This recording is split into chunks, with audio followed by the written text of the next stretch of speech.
السلام علیکم ورحمت الله وبرکاته. څنګه زما دوستانو خیریت سره یې؟ زما مشرانو، زما مزولو کشرانو، تاسو ته زه بیا نن مخاطب یم د یو ورکوټ شانې قصه، خو دا بهترینه قصه ما تاسو ته پرون هم ویلي وو. دا قصه یې درته ځکه کومه چې الحمدلله ما خپل سبسکرایب وکړه چې تاسو ما لا په دې یو هفته کې د 80 نه یې باو کړي دي. نو انشاءالله میاشت کې به دا موږ لرې پورې بوځو. څه تعاون به زما وي، څه به انشاءالله ستاسو وي، او دا قصې دا به ستاسو د بچو ستاسو په کار به م راشي، په جرګو کې. په دې کې به زه تاسو ته یو مثالونه هم ویم، متلونه به م ویم، قصې به م درته کوم، او ستاسو ذهنونه به لږ د خیره کولاوم. یو باچا وي، هارون رشید یې نامه ده. ما دا عرض کړی و چې د هارون رشید باچا په قصه کې به 19 شاخونه نور ویمه. نو یو شاخ پکې دا واورئ. یو سړی دی چې هغه ټانګېواله دی، واګې ورسره دي داسې، او په تیزه تیزه دا اس په راکاږي نو اواز وکړي چې سمه شه، دا ستا خپل عمل دی. نو اواز یې راکاږي، بیا وله چابق ورکړي، وایي سمه شه، دا ستا خپل عمل دی، سمه شه، نیغه ده، سمه شه. نو یو صاحب ورته وایي ای د الله بنده، دا خو د الله مخلوق دی، زناور دی، او ته دې سره دومره بې انتهایي ظلم کې، ګوره سورلیم پکې چابق باندې م وخي، اواز یې م راکاږي چې دا ستا خپل عمل دی، دې څه داسې عمل کړی دی چې ته ورته دا سزا ورکې. هارون رشید باچا په دقه وخت کې ودرېده، د دې ټانګېواله او ورسره د دغه بل صاحب خبرو ته یې غوږ کېښوده. چې غوږ یې کېښوده نو دا ټانګېواله ورته وایي چې ای صاحبه، دا اسپه چې تاسو ته ښکاري دا زما خپله ښځه ده، خو الله پاک دې د عمل داسې ورکړی دی چې نن یې ما ته اسپه کړې ده او زه پرې سورلي کومه. هارون رشید باچا خپل فوج ته وویل چې دا ټانګېواله کوچوان، تاسو خو ټول ما ته انشاءالله ښه متوجه ناست یئ، خو هارون رشید باچا دقه وخت کې خوب ویني. دا واقعه ګورې د خوب څخه د ویښې نه ده، هسې نه چې سبا وایي چې قاري صاحب دا کوم خوا لاړې. نو خوب کې انسان جادم چلی،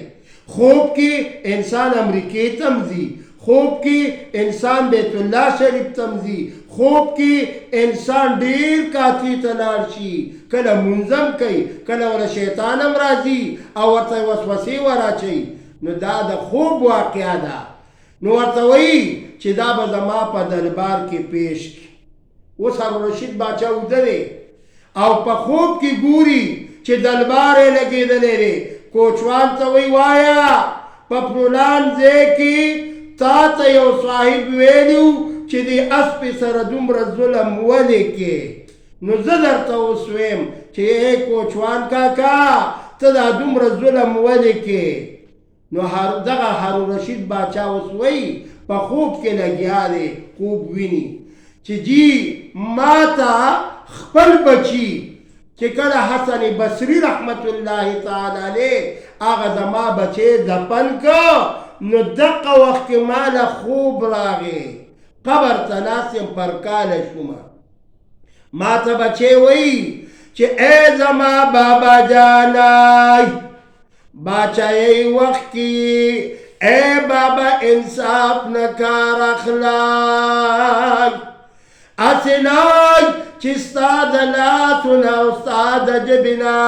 چا ته ضرر ونه رسېږي. هارون رشید باچا خوب کې داسې نظاره وکتلی. کوچوان ته وایي ای د الله بندای، څه وجه دی چې ته د دې اسپې سره دومره زیاتې او ظلم کوې؟ ای باچا سلامت، تا ته چې څنګه بچي ویلي دي چې د انصاف نه کار اخلای که زه درته دا قصه وکړم نو ما سره به انصاف کې ما سره به م انصاف کې ویل وایه نو هارون رشید باچا غوږ کېښودو وایي جي زه یو ځلې په کور کې وردننه شومه زما د کور والا ډوډۍ پخولې او ما ته چا وویلې چې ته کور ته ځې خو ستا بیبي ساحره ده جادوګره ده کوډماره ده دا مصیبت ډېر شوی دی نبي علیه السلام په زمانه کې هم کوډې شوي وي خو دا چار قل دي دا چې ووایي انشاءالله کوډه به اثر نه کوي ولی چې چار قل الله تعالی موږ له قرآن په عامه سپاره کې آخري پاره کې موږ ته شته او موږ به وایو او زده کوو به یې زده دي که خیري د ماشومانو زده دي نو چار قل خو هم سهار وایي نو باچا ورته داسې غوږ ایښی دی وایي چې دی په تنور ډوډۍ پخوله نو وایي زه پې ما پې اواز وکړو وایي چې اواز مې وکړو نو وایي دې سره په جام کې کټوري کې اوبه وې په ما یې را واچولې او وایي ما ته اواز وکړو چې سپی شه ای باچا سلامت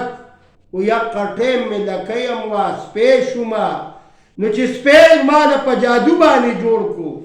نو زه بیا کله د یو کساب مخې ته کله د بل کساب مخې ته و چې نوي سپو مې وکتم غپه غپه نو دغه ځای مې په مخه کړم بل کلي ته روان شومه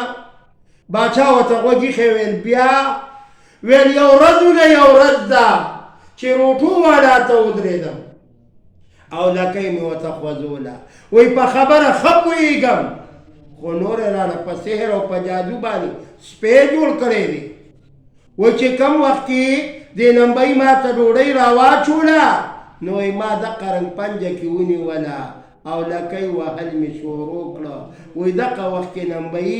سپلۍ واچولې او خپل کور ته روان شو وایي زم ورپسې ور روان شو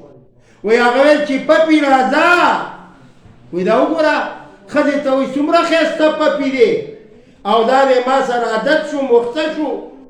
ویل ای سړیه د خدای خاطر وکړه دا خو تا نارینه کور ته راوستو نو دا نمبۍ د خپلې بیبي ته وایي چې ای بیبي دا نارینه دی که دا پپي دی دا خو سپی دی زناور دی او ته ماته وایې چې نارینه دی وایي ای خاونده اوسه پورې مې درته نه ویل زم ساحره یمه زم جادوګره یمه ګوره که ته خفه کېږې نه نو دا د کور نه بهر کا او دا اوبه واخله او په دې سپي ور واچوه چې په خپل حال شه اوس به په دوه خپو ودرېږي او تا سره به خبرې کوي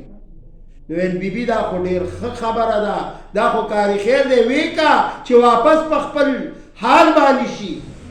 نو چې کم وخت کې دی په خپل حال باندې شوبې واچولې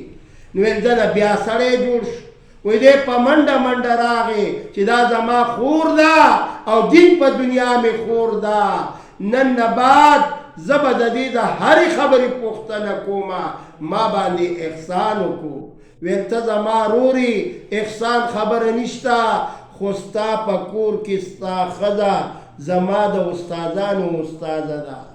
دومره لوی کوډمارې ده دومره لوی جادوګره ده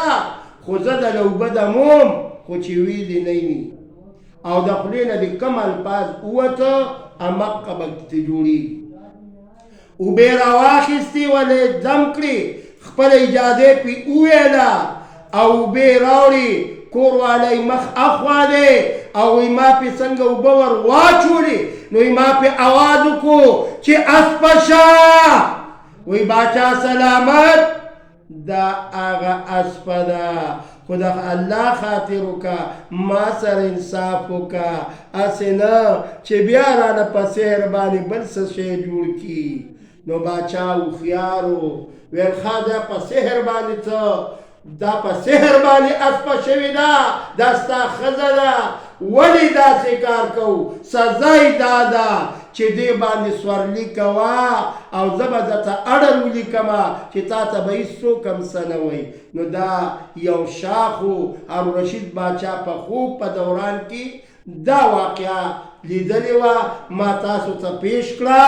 تاسو یې ښه په شوق سره ګورئ چې ګورئ، خو یې ځکه ګورئ چې سبسکرایب هم زیات کړي دي، خو بیا هم سبسکرایب هم کوي او شیر هم کوي. وآخر الدعوانا ان الحمد لله. السلام علیکم.